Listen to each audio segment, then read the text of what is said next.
Hello, everyone, and welcome. I'm Lauren Van Hemert from RDU on Stage, and I'm here with Chasta Hamilton, the artistic director of Stage Door Dance and the author of Trash the Trophies, which I binged this weekend and really enjoyed. So, welcome. Thank you for joining me.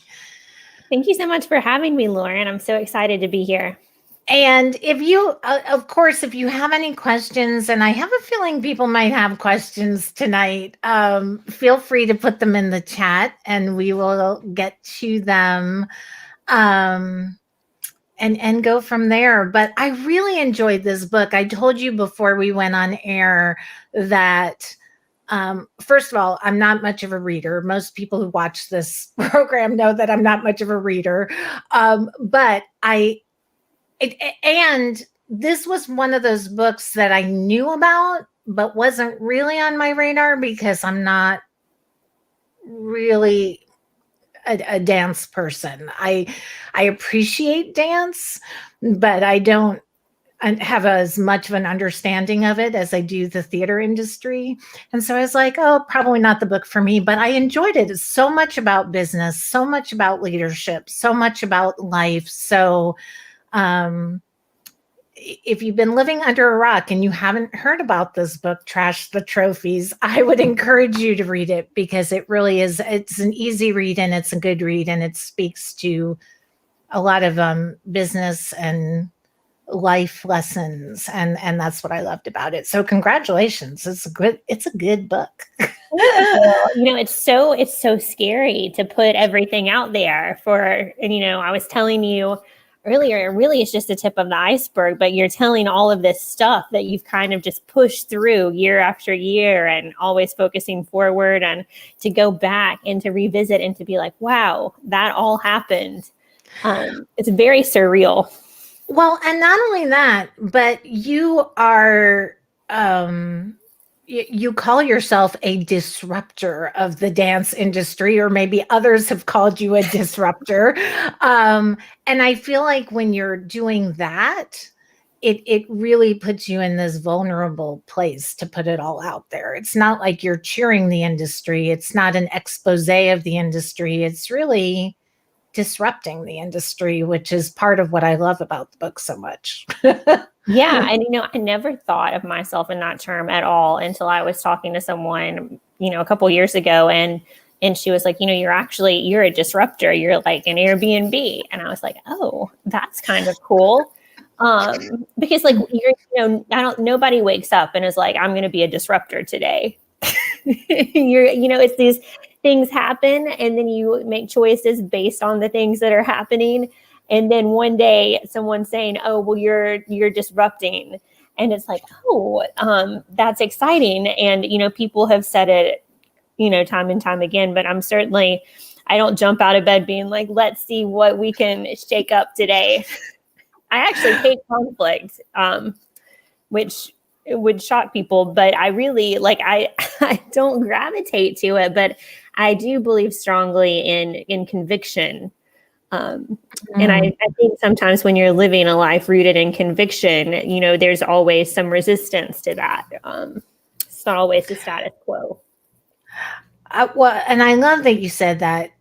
So I do feel like the dance industry as a whole, particularly the competitive dance industry, is very divisive to me.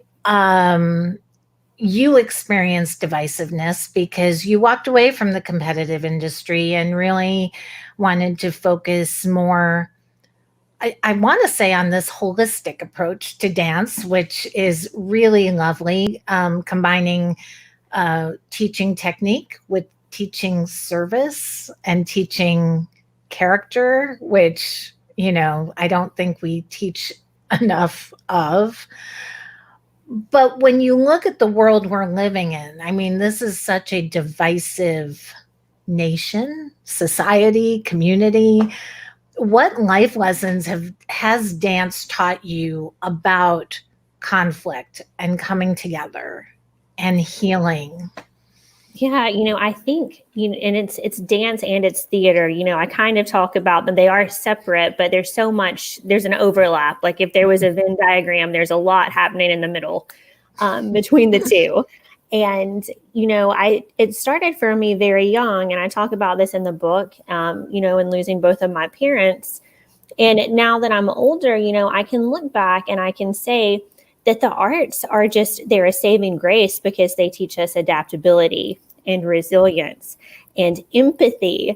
And goodness gracious, like how often is it that we are quiet and in a room watching a piece or listening to a story that belongs to someone else, and then use that story to walk out of the experience to inspire and motivate us to do better?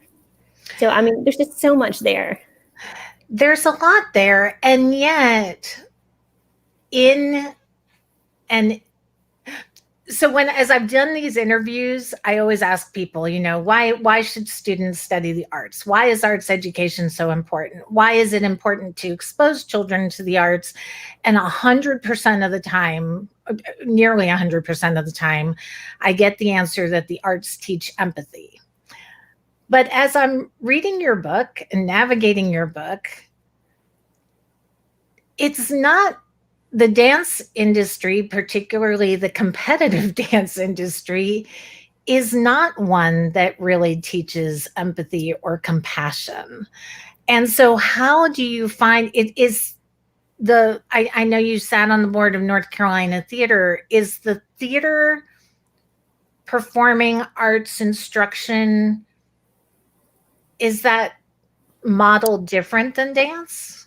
So, I think the instruction, as long as it's intentionally designed to promote the ideas of empathy and character development, it can be there and it can be worked into any type of curriculum.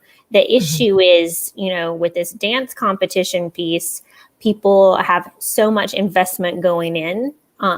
The dollars going out are so high that it becomes this almost obsession for winning in a deregulated industry. But of course, when there's dollars on the line, people want to see some type of result. And so then it becomes very mechanic, and the routines become, formulaic. So as you're creating these formulas designed to produce an intentional outcome, you lose the artistry. Mm-hmm. And so, I think it's all in how you approach your intention. So what are the conversations you're having with your instructional team? Are you making sure they understand what you want your outcome of your vision, your brand, your legacy to be? And I think that's important in any type of instruction, right? You can teach what's on the paper, or you can go deeper and you can make it more. Yes. And so many of the dance competition shows, we talked about Dance Moms before we went on the air. I told you, and I'm almost embarrassed to say it, my daughter and I are binging Dance Moms right now, but binging it, all the dances begin to look exactly the same. I mean, I told my daughter one night, I'm like, I could pretty much tell you all the tricks that this particular dancer is going to do in this particular dance, because it does feel very formulaic. So, and with that, like one of the things I had to question is, are we watering down the art form?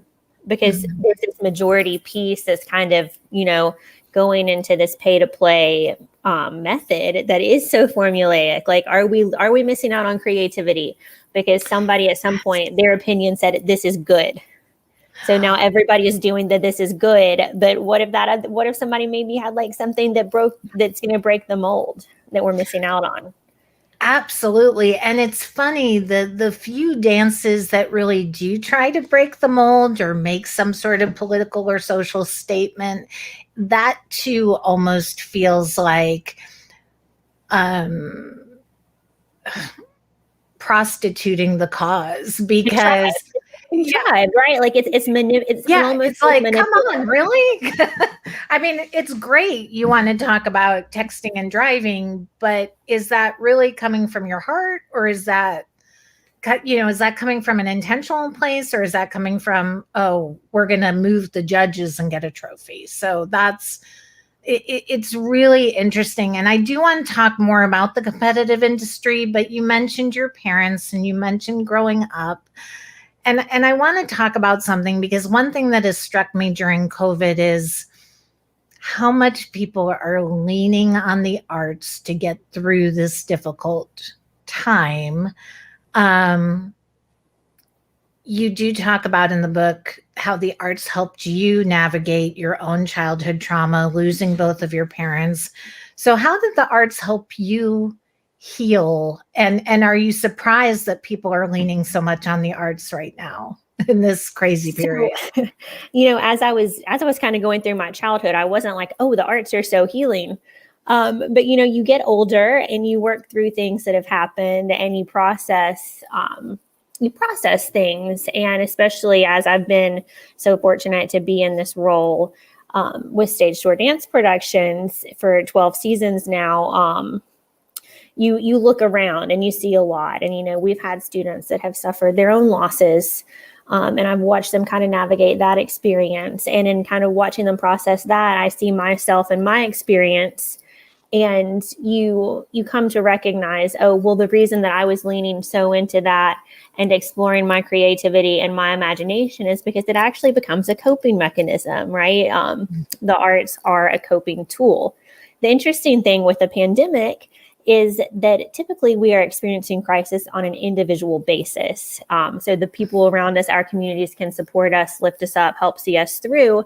But right now we're in this global collective situation where we're all suffering, and we're all looking for ways to cope and ways to kind of put our energy. And especially for artists, I feel like we've had to be more creative than ever and we've realized how that piece has helped us through so much. It's funny, in your book, you use the term pivot, and, is one of the 4 ways that people have described your business and the rebranding of your business. And I thought, oh, pivot is like the word of 2020. But when she was doing it, it wasn't the word. It was. And now I just dream of getting back to pivot turns and not pivot business. And pivot. I get back to watching pivot turns. Give me a pivot turn and a tab number, and I'm there. Yes.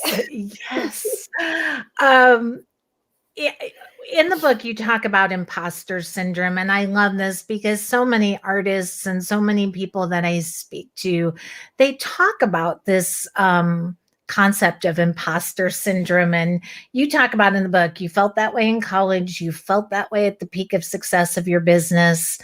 But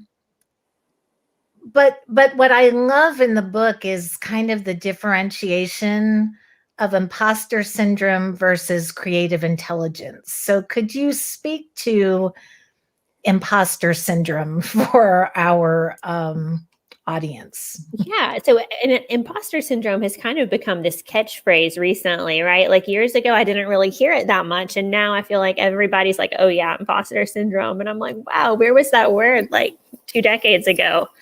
But it's just about seeing the world that you're in and not feeling like what you're doing fits in. And so often what I've discovered with imposter syndrome, especially as I get older, is that most of imposter syndrome is rooted in false narratives that we convince ourselves based on what's happening around us. Like we get so concerned about what other people are thinking, or society says do it this way. And those, we don't have to do those check boxes. We can steer away from that, and that can be okay. And I think once you start making those small moves, however small they may be, you start breaking away. And kind of that paralyzation of imposter syndrome, because it's very heavy. It is, and I think it's more about us getting in our head, like you're saying, than the reality of how we're actually perceived. So I appreciated so much that you wrote about that in the book, because I think that's something so many artists, it's a catchphrase now, so many artists experience. For people who don't know, you opened Stage Door Dance. It's Stage Door Dance Productions. Yeah, but Stage Door Dance is great for the short. Stage Door Dance in 2009. And in the beginning, you had a competitive elite dance team along with your other students. And then after years of competing, you had this epiphany that this was really taking an emotional and financial toll on you, your families, and your business. And at the root of the frustration was the toxic behavior and environment set up by this whole adjudication system that is not regulated. Just the whole construct of the industry. Well, and there's so many facets to it, and I want to talk about some of those in a second. But what was the light bulb moment for you? What was the aha moment that, oh, we can appreciate the joy of dance and the joy of performance without the joy of a trophy? I will say there are two moments that really stand out as kind of the catalyst for this whole thing. One, I had worked with a student very hard to reach an accolade, and the accolade was received. And then the first question that I received was, well, it looks like it's time for us to move on because we've outgrown what you have to offer. So, and that just, and it was supposed to be a celebratory moment, but in that moment, it felt so terrible and so horrible. And then about, I would say probably 10 months after that, similar situation, great performer, great entertainer, excellent technique, didn't receive the accolade. And the conversation was, well, maybe we're just going to quit altogether and we're not meant to do this. So it was that double-edged sword of one, I love empowering and inspiring people. And that is one of the things that I've loved so much about the theater work that I've done too. And I just love that you can get people, especially in this community, that have full-time jobs, that hustle, and then will come in and give 110% in a dance rehearsal from 7 to 10 p.m. at night. Like, I just think it's amazing, and I can't say enough great things about it. But, they fight for that process and that appreciation. And what I was realizing with dance competitions is the appreciation was gone. The appreciation for the struggle, the appreciation for the accomplishment, the appreciation for the process, like all of that had sort of been compromised. And it was just that gut feeling of, when you just start feeling the ick. I was feeling the ick majorly. But I was also, dealing with staff that were like, if you make this move, you're winning, our brand's developing, we just opened a second location. All of these things were coming into play, and they were like, I just don't think this is going to be good. And I was like, I just don't think I can do this anymore if we don't make a change. Well, and it becomes counterintuitive. It seems like it became very counterintuitive to what your mission was. You talk about the book that didn't get published, the book that you started to write that didn't get published. But you talk about that and kind of this naivete, but it seems counterintuitive to why you went into this in the first place. And even just the experience that I had growing up, like I wasn't always the, best dancer of the group. I was cut from certain pieces. And I think the struggle is where we learn so much. And I think we have to be okay with struggling. And I also feel that, I played competitive piano growing up. So I did not do competitive dance, but I played competitive piano. I literally learned one piece a year that I perfected and competed all over the place and won awards. And I remember going to my piano instructor and asking her, I just want to play the theme from Superman. If I learn my recital piece, can I just play the theme from Superman? I know I'm aging myself, but Superman and Ice Castles, those were the two pieces I really wanted to learn. And she looked at me like I had fallen on my head, and I quit piano because she wanted me to continue on this competitive path. And I quit piano and I started playing for myself. And I found that I enjoyed it so much better. And so I think we get it. You call it like routine fatigue. I think that's so common, and you lose the joy. So. Yeah. And when the joy's not there, it's, like, what's the point? And one of my collective fears, like on an industry-wide level, is how much burnout are we creating to where, these participants may not even still have that fire, that passion for the performing arts, even if they don't pursue it professionally. Like, what are we doing long term? Because with the book and everything, I've spoken to so many people, and there will be people my age that say, oh yeah, I competed, but I actually hated the competition part. Like, they like the dance, they like the community, the camaraderie, the performance, but it doesn't have to be based on some random value that's placed upon it on any given day. It's funny. I feel I've often felt the same way about swim teams. So many of our neighborhoods have a swim team, and it's the same thing. Every kid's getting a ribbon and a trophy and an award. And it's kind of like, my kid just wants to go and hang out with her friends. And if it means just to swim on a Tuesday night, okay. But don't suck the joy out of that for her, because, you want her to, she's not going to be an Olympic swimmer. She's doing it for the fun, for the athleticism, for the team spirit. But and I was even like, what do the kids love most about a competition weekend? And it was jumping in the swimming pool in the hotel, right? Like, that's what they loved most. And I was like, we can have pool parties in Raleigh. Like you can extract the best of the best and bring it to a localized level. And Stage Door Dance has performed everywhere. You have not robbed them of those performance opportunities. You've performed at every festival all over the place. So yeah, and when you get out and you're doing these community performances, because that was one thing I was like, I don't want the students not to have the opportunity to perform, because I always love performing. That excitement, the thrill, you want that experience to still be there. But they love performing at a festival just as much as paying $150 for a 2-minute solo on a stage.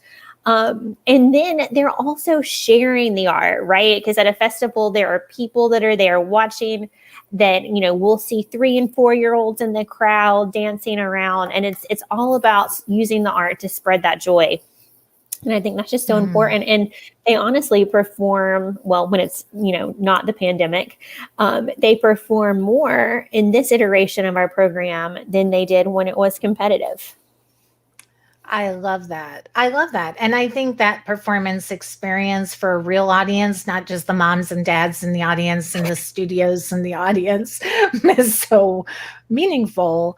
As a parent, the other thing that you kind of really, I don't even want to say expose, but talk about in the book is the hypersexualization of the dancers in the competitive industry, and how you didn't play into that. You covered up your dancers. You did things to focus on technique. But with the Me Too movement, with everything, my daughter is a gymnast, with everything we've seen as far as sexual abuse in the gymnastics world, and with the advent of intimacy directors and choreographers, intimacy choreographers in the theater world, do you think we'll start to see a shift in the dance world, or is that going to be the responsibility of the parents and advocates and studio owners like you?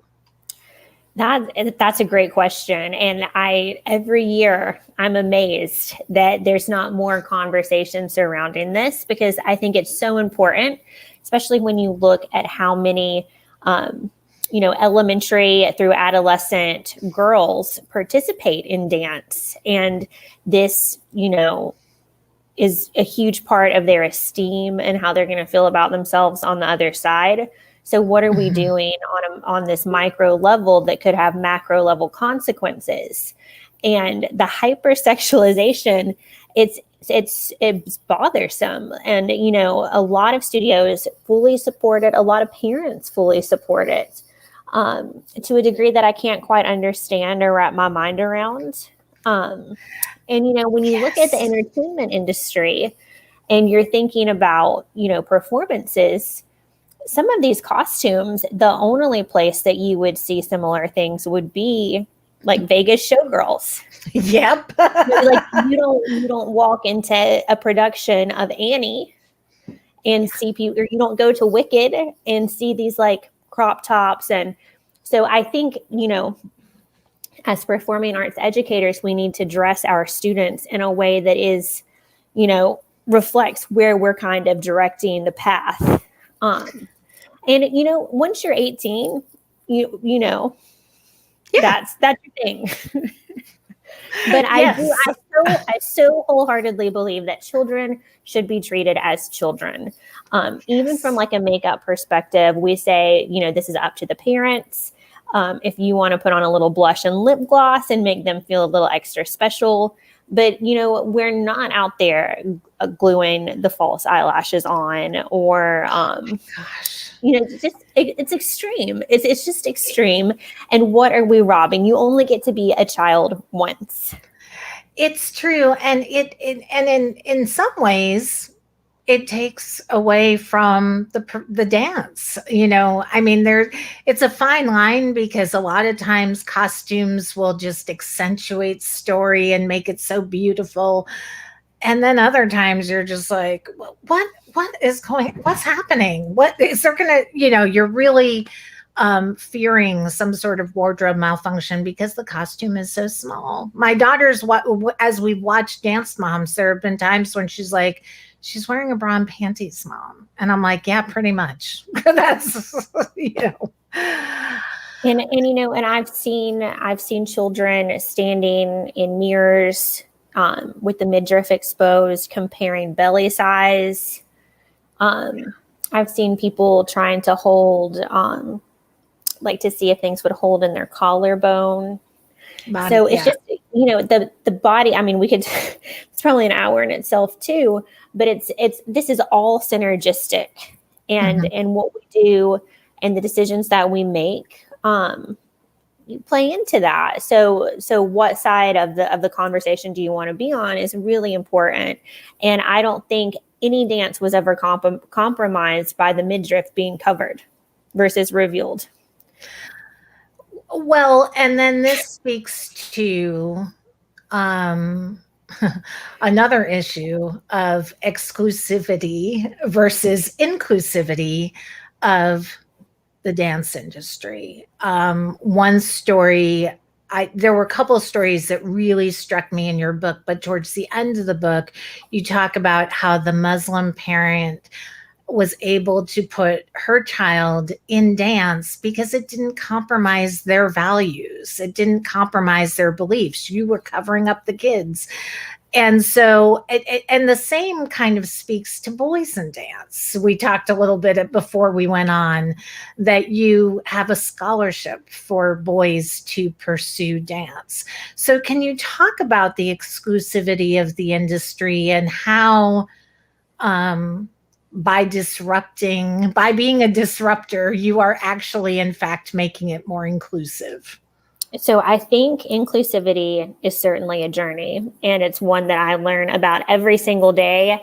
And I like to say that we are a work in progress constantly, because the conversation surrounding inclusivity is constantly changing, right? And inclusivity truly means, how can I make you feel comfortable as a part of this community, whatever your story is? And I've learned so much in stage door dance just by having conversations and listening.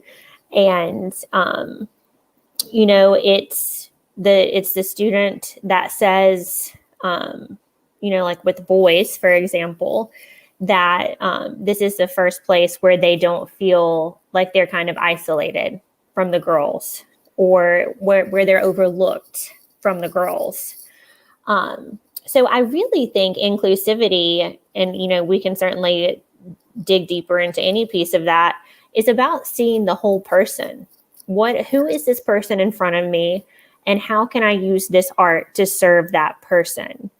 Yes. It's boys in dance, it's hairstyles in dance, it's tight colors in dance.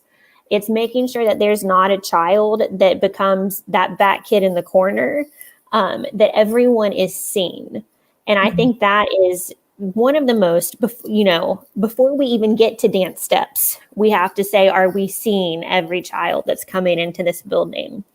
And that's a big conversation that we have routinely in our staff conversations too, is, aren't we making sure that everyone is taken care of? And we're not small. We have over 700 students. But it's always been so important to me that it never feel big, that it always feels like that second home that I grew up in. So how do you take, this model and kind of break it down so that everybody feels like they're seen, and that they have a person, and that they feel heard? And I will tell you, several years ago, we had a recital, and the theme was Page to Stage, which was children's literature reimagined into dances.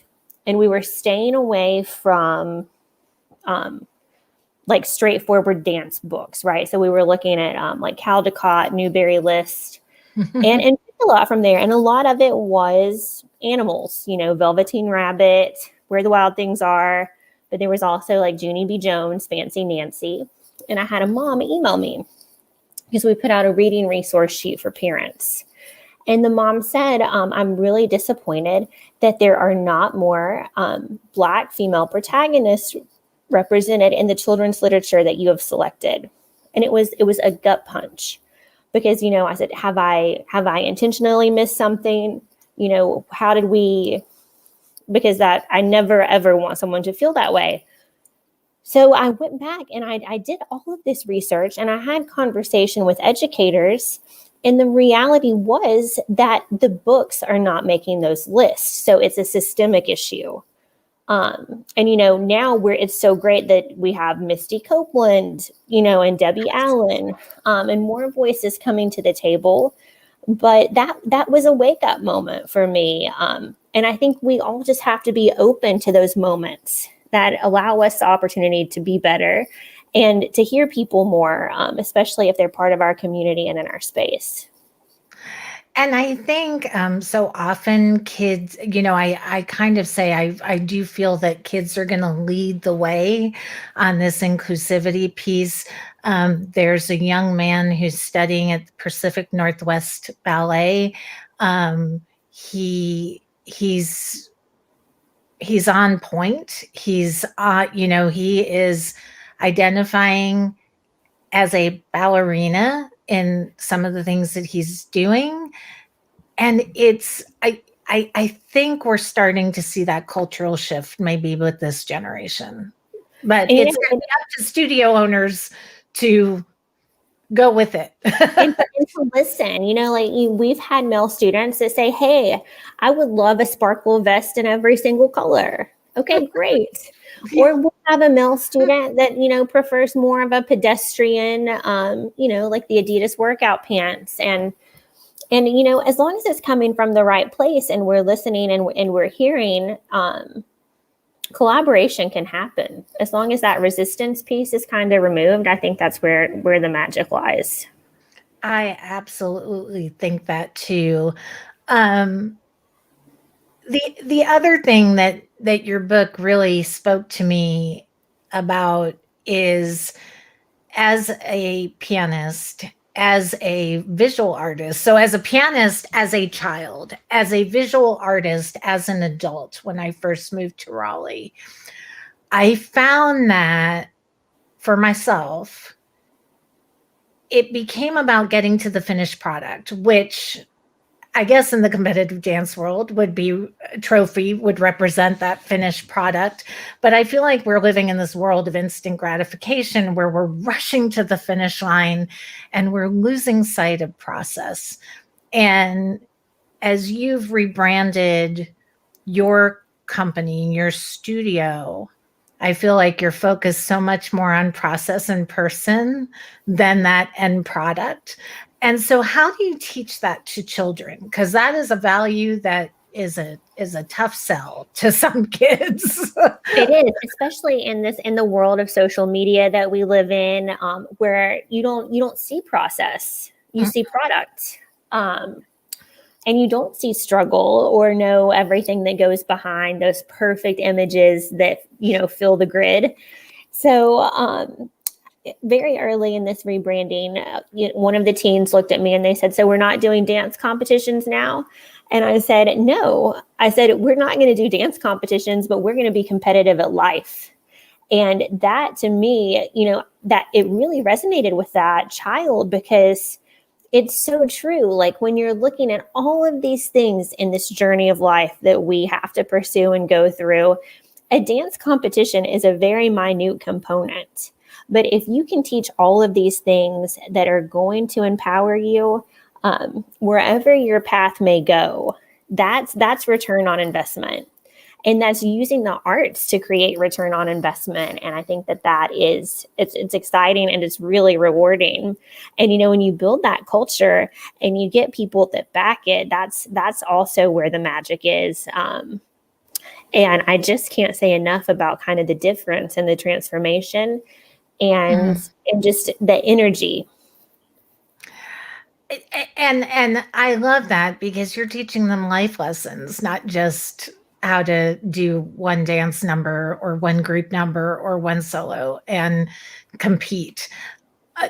You mentioned social media, and on the negative side of social media, you talk about in the dance competitive industry, parents and kids using social media to bully, to call out other studios, to call out other dancers, or for celebrity. A lot of these young girls or young kids were being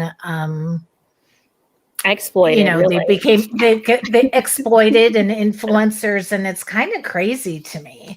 That said, with TikTok, I feel like the entire country has started dancing, because TikTok is showing us all these crazy dances and teaching us all how to dance. So is TikTok, has that made dance more accessible, more popular?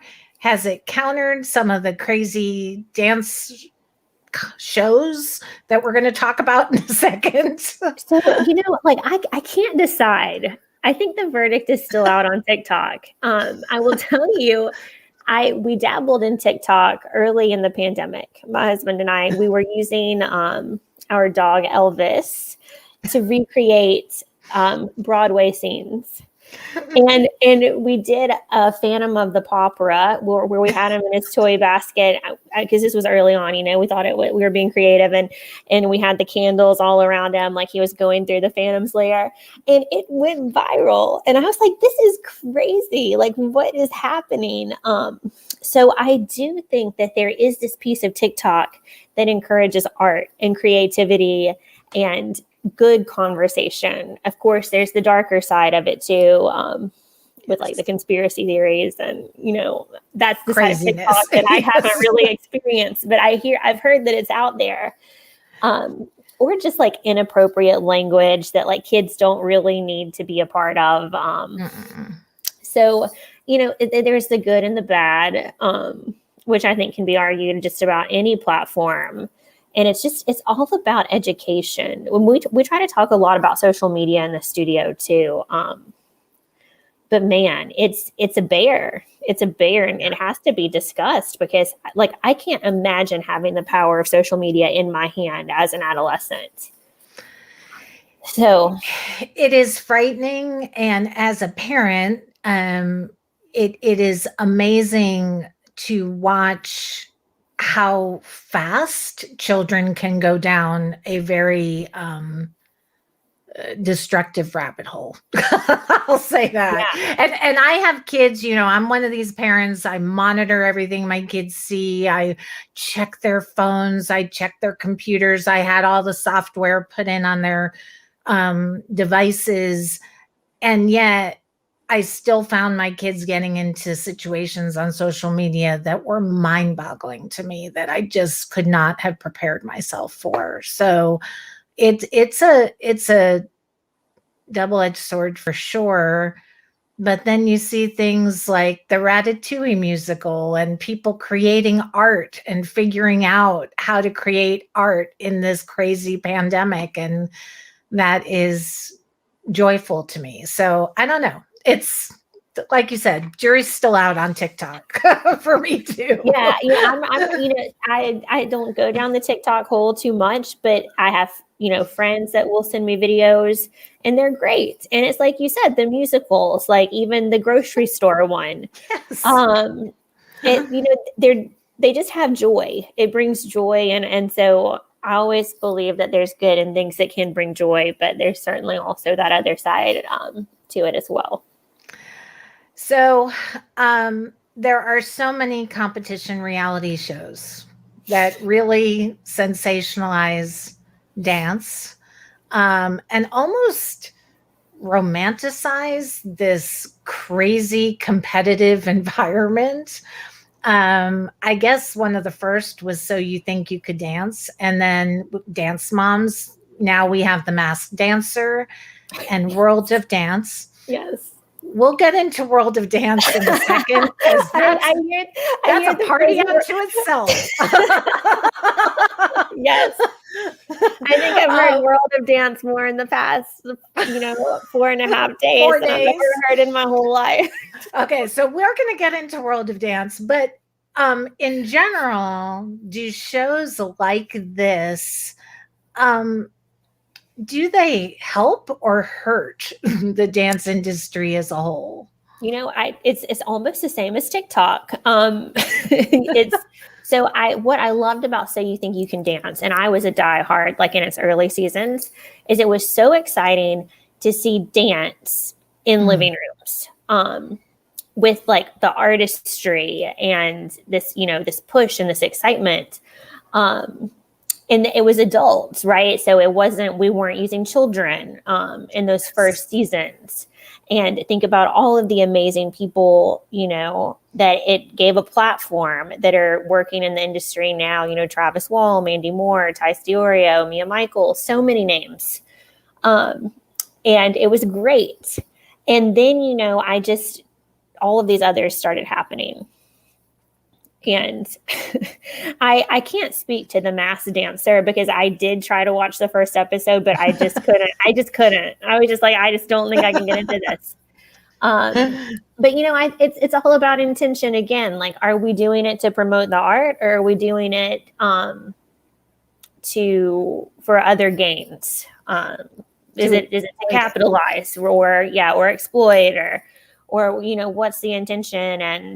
And are we truly being creative, or are we just getting sucked into this is what's working for right now?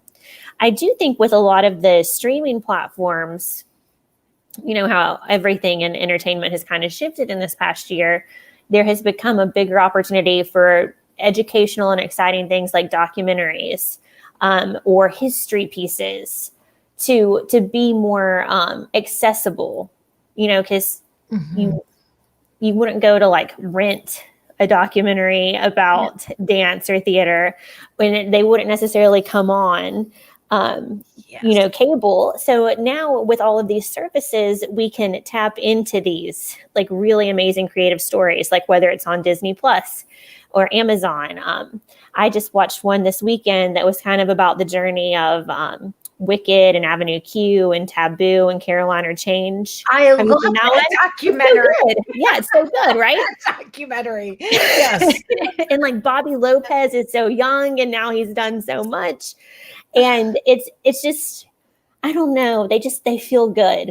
And so I love the fact that even if we have these like reality shows that can be weird or whatever, the shift of media is actually bringing us more good in the arts realm. And I think that's exciting. I do too. And what I love about that particular documentary is that particular year, it was the year of Avenue Q and Wicked, Taboo, and Caroline or Change. Those are the shows they looked at. And the general consensus was that out of all of those shows, Caroline or Change was probably artistically the best one. And yet it was also one of the first to close. It was not as successful as Wicked, which, according to the critics, was not going to be good at all, especially in those early incarnations of it. And that's now like one of the longest running musicals. So to me, when you look at a piece like that, it really speaks to the business. And that's just something that we don't know enough about, especially as we see Broadway shut down and we're all trying to figure out what that means. It's because we don't really understand it as a business. So I think that's why I enjoy documentaries like that so much. Yeah, or even, you know, these like the smaller shows, the miniseries, like a Fosse Verdon. Yes. There's so much opportunity for voice. So if we have to take things like The Masked Dancer to get to things like Fosse Verdon, so be it. Okay. Well, and Fosse Verdon was great. Debbie Allen has a series now that yes, she does, which I actually haven't watched it, but I've heard great things about it. I've heard great things about it. So, you know, maybe we're kind of getting to a point where the shock jock reality shows are going to become a thing of the past. I hope so.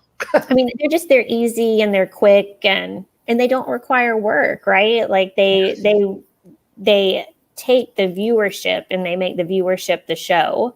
Yeah. Not a good plan. I'd rather people learn about the art form and appreciate it, because those are going to be the audience members. Those are going to be the people who keep the arts alive on the other side of this. And it's easy to get sucked into it. I got sucked into Dancing with the Stars for the first time ever this year. Thank you, pandemic. And I was a Johnny Weir diehard. Like, I knew he was going to go all the way. And then he got voted off. And so then I knew it was going to be the guy from Catfish. I just knew he was going to be the one to win. And then it was the girl from like The Bachelorette. And then I was like, Chasta, like, why are you even getting invested in this? Like, you wrote a book called Trash the Trophies. Like, stop. Yes. It's so easy to get like sucked in to like the melodrama of it all. Oh, believe me, we're, like I told you, we're watching Dance Moms way too much in our house. And on the one hand, you go, gosh, this is such trash TV. And then on the other hand, you're like, what's going to happen in the next episode? So, yeah. So let's talk about World of Dance. Because you are not making any friends over there. So last Thursday, World of Dance announced their plans to basically save the entire dance education industry. Well, so they didn't announce last Thursday. I think it actually had been up for months. I just happened to stumble upon it. Last Thursday. Okay, so they announced their plans to franchise basically flagship studios in an effort to save an industry which they say was on hold and lacked leadership. Yes, and had 40 million students that had not been served. Yes. And you called them out on social media. And I never do things like this. Like, it's so not who I am, but I had just had a long Thursday. And a project that I had been working on didn't go the way, it was like the things weren't sorted the way that I thought they should be. So I had gotten home and I was sitting on the couch and I see this in an Insta story and I clicked to see more about it. And it gets to that graphic and it really ruffled my feathers. And I was like, this isn't okay. Like, I have watched this industry fight so hard for a year. And and I'm not against enterprise, and I'm not against capitalism or franchises or any of those things. I do believe that everyone has a right to be successful, but I don't think it can be at the falsity or inaccuracies of an industry that you have built yourself upon. Like, that just seems incredibly wrong. So you called them out, and now there's I had a Jack Kelly moment. and now there are people calling for a boycott of the show, and of the company. But can you talk about what about the response? Because you originally called them out in a private Facebook group of dance educators. So it wasn't like you went out and, went on Twitter and tweeted about it. You were starting a conversation, which I appreciate. What was the response that you received? It overwhelming. And the conversation is actually still happening, even today. But, it was one of these things where I was like, do I put it on my personal? Do I put it to like a directed audience? And the only time that I've really used social media to speak about something like this previously was with the Good Morning America thing, where Laura Kelly had said that Prince George shouldn't be taking Laura ballet Spencer. lessons. Yeah, Yes. Laura Spencer. Yes, thank you. But that jacked me up. So that really infuriated me, and this really infuriated me. But I wanted other educators to know, because I think it's good to know what's happening in your industry, and that was such a falsity. What I wasn't expecting was the comment. Immediately everybody was taking to the World of Dance Facebook page, Twitter, tagging J-Lo, and just, and exploded. And some of them were more gentle in how they expressed things. Some were a little more infuriated. But it started a conversation. And by Friday night, the World of Dance Studios had issued their apology. And they had pulled the graphic down by 6:40 a.m. Friday morning. But it just shows the power of a collective industry. Of a collective industry, yeah. And just a group of people that are so passionate about what they do. Absolutely. And I did see on the World of Dance franchise website that they're having some sort of community conversation.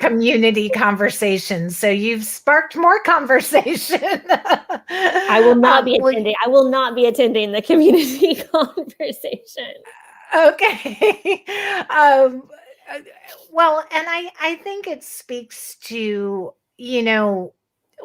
what I really took away from your book is you believe that dance studios really can be at the heart of every community, as it was for your community in Tennessee. And that is the premise from which you come at this. And so for a big corporation to come in and basically say, yeah, not happy, who really aren't invested in each community that they're probably going to put franchises in, is not counterintuitive. But why do you think that dance programs are at the heart of a community?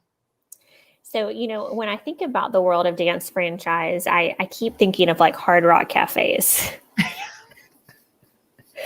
Yes. And it's like, honestly, if they want to try the Hard Rock Cafe path, they could have at it. But I don't think it can be at shutting down what you're talking about, which are the people that are the heart of the communities, that have built programs that are so personal and accessible, and that aren't focused on the group that can do 35 turns in unison, or highly, the contortion and acrobatic skills that are so advanced that a 5-year-old may not see themselves achieving that.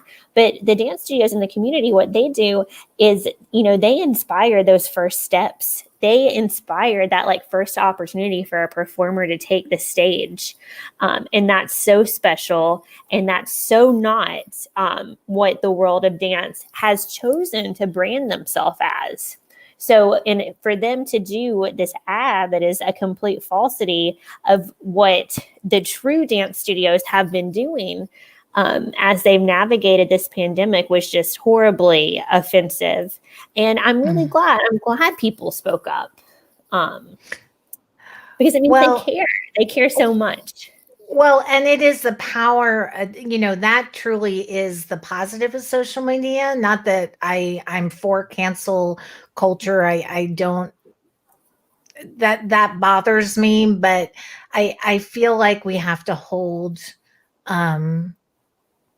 big corporations like that accountable when the intent is not genuine. It's not pure. Yeah, it was not. Yeah. It was not a pure intentional message, and it was on their website intentionally. They left it off of their social media for a reason.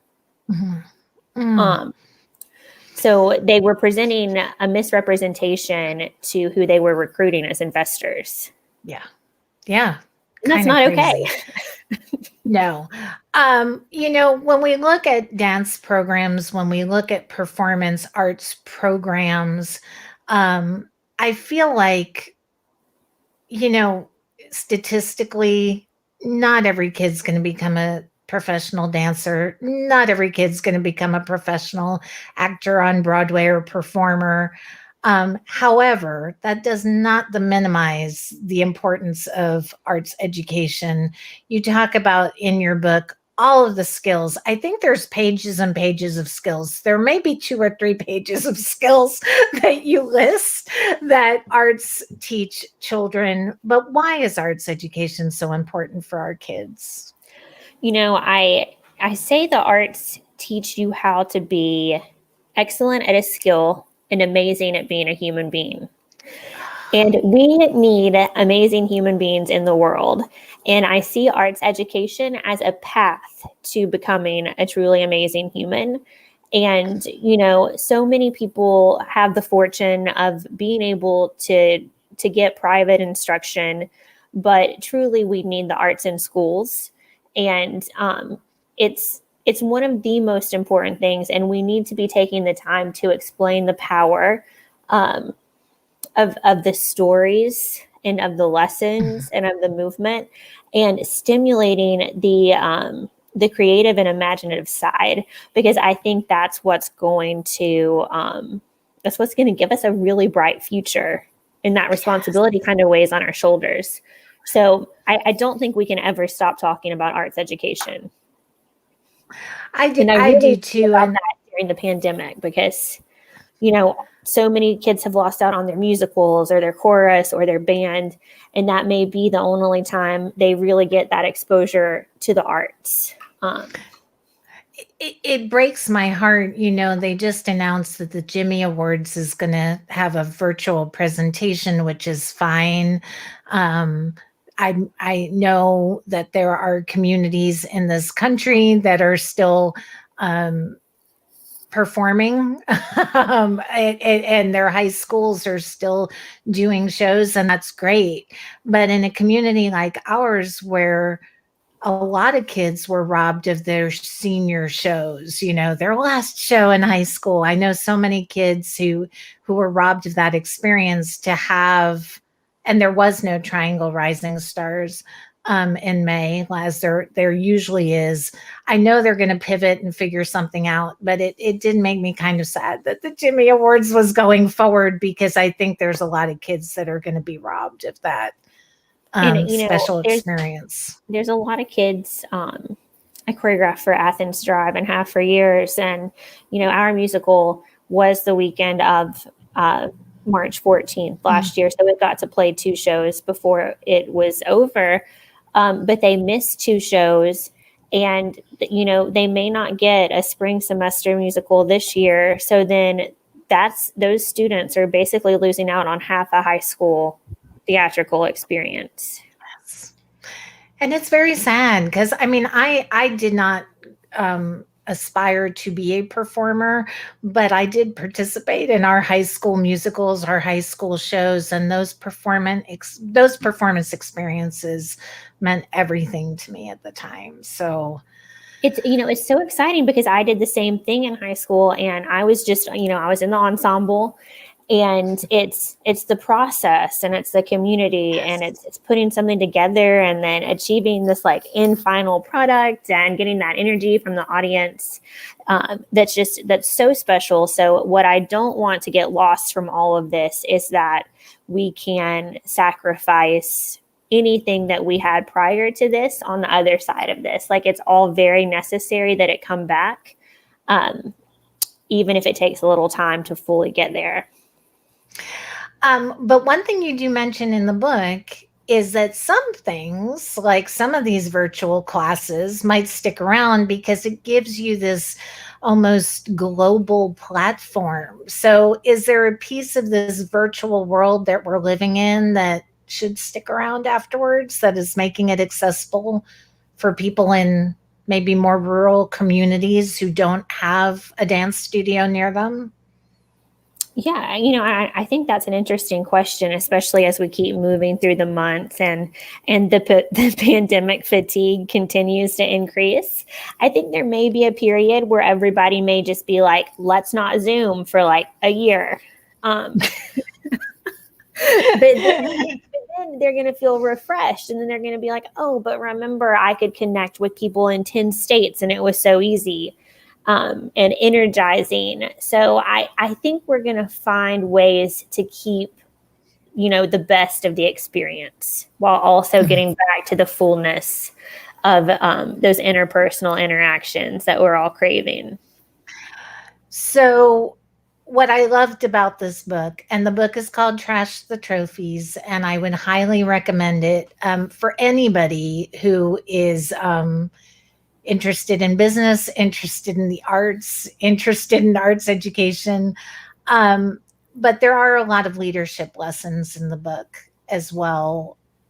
What has 2020, what has COVID-19 taught you about leadership? It has taught. So, I love that question because it's almost like everything that I needed to know in order to be prepared for COVID, I learned in going through what I detail in Trash the Trophies. And there have been so many times during the pandemic that I look at those 12 chapters and I'm like, okay, ride the roller coaster. Okay, make the bold moves, keep it moving forward. Like, don't get paralyzed. Remember this art and why you do it and keep it moving forward. So in a way, it's almost serendipitous that this book was written because it's almost been my playbook for the past year, for a completely different occasion. I certainly didn't anticipate a pandemic coming. Yes. But it's been so good for that. And, I've even had people reach out to me and say, I'm familiar with the NBA process, and this book speaks to like what professional athletes go through. So it's crazy to hear how it resonates with different people. But it's a book that I've gone back to, and that's why I feel really good about what I created, because it's a resource that even I use. Well, and it is. And as I was going through it, as I was reading it this weekend, I thought these are life lessons. This isn't really about running a dance studio or being part of the competitive dance industry or not being part of the competitive dance industry. It's really life lessons. So thank you. And thank you for hanging out with me tonight. I feel like we have more to